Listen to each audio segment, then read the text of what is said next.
दोस्तों, आज की कहानी है दयालु चींटी। एक समय की बात है, उत्तर भारत के हिस्से में एक टिड्ढा रहता था। वहीं पास में चींटियों का झुंड भी रहता था।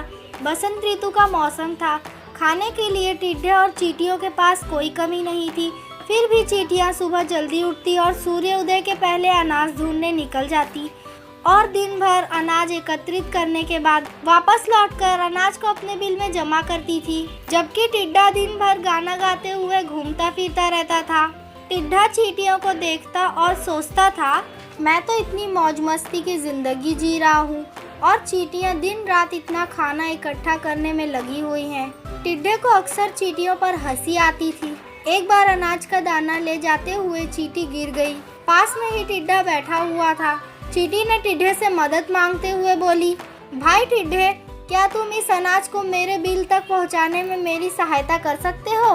टिड्ढा बोला, इतना सुहाना मौसम है, तुम्हें इस मौसम का आनंद लेना चाहिए। चारों तरफ कितनी अच्छी हरियाली और खाने के लिए भोजन की कोई कमी नहीं है। मैं तो दिन भर गाना गाता हूँ और इस सुंदर प्राकृतिक दृश्यों का आनंद लेता हूँ, जबकि तुम मूर्ख हो जो सूर्योदय से सूर्यास्त तक मेहनत ही करते हो और भोजन संग्रह में लगे हुए हो।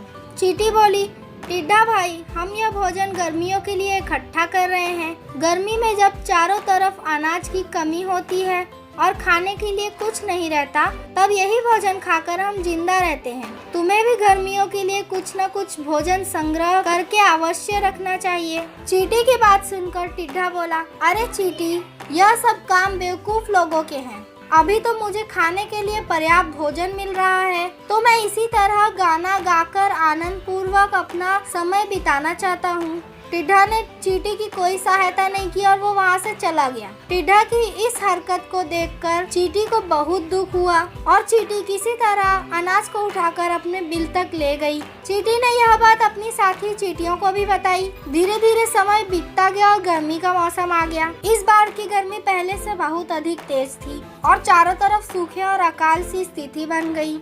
चींटियों के पास इस गर्मी में भी खाने की कोई कमी नहीं थी, क्योंकि उन्होंने बसंत ऋतु में ही पर्याप्त अन्न जुटा करके रख लिए थे। किंतु टिड्ढे के पास खाने के लिए कुछ नहीं था।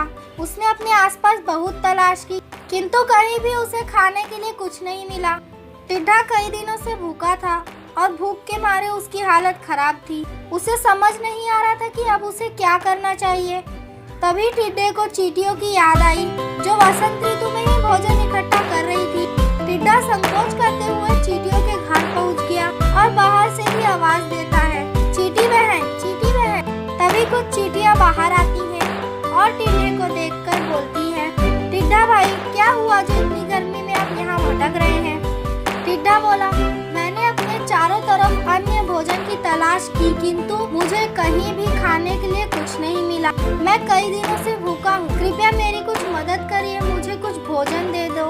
उसी समय चींटी भी आ गई, जिसकी टिड्ढे ने कोई मदद नहीं की और उसका मजाक बनाया। चींटी टिड्ढे को देखकर बोली, जब हम मेहनत करके भोजन इकट्ठा कर रहे थे, तब तुमने हमारा मजाक उड़ाया था। हमारे बार बार कहने पर भी तुमने भोजन इकट्ठा नहीं किया, उल्टा हमें ही मूर्ख और न जाने क्या क्या कहा। ऐसे में हम तुम्हारी कोई मदद नहीं कर सकते, क्योंकि यह अनाज हमने आपातकाल में खुद को जिंदा रखने के लिए एकत्र किया है। इस प्रकार टिड्ढा उदास होकर वहाँ से जाने लगता है। उसे लगने लगता है कि वह भूख के मारे मर जाएगा। तभी चींटियां टिड्ढे को बोलती है और उससे वचन लेती है कि अगले वसंत में टिड्ढा भी मेहनत करेगा और अपने लिए भोजन एकत्र करेगा। टिड्ढा चींटियों को वचन देता है और चींटियां उसे भोजन देती हैं। इस प्रकार चींटियों की मेहनत और दयालुता से टिड्ढे की जान बच जाती है और टिड्ढा भी अगले वसंत में चींटियों के साथ मिलकर खूब मेहनत करता है और गर्मियों के लिए भोजन एकत्र करता है। तो दोस्तों, इस कहानी से हमें यह सीख मिलती है कि हमें कभी भी काम चोरी नहीं करनी चाहिए और कोई भी कार्य भविष्य को ध्यान में रखकर करना चाहिए।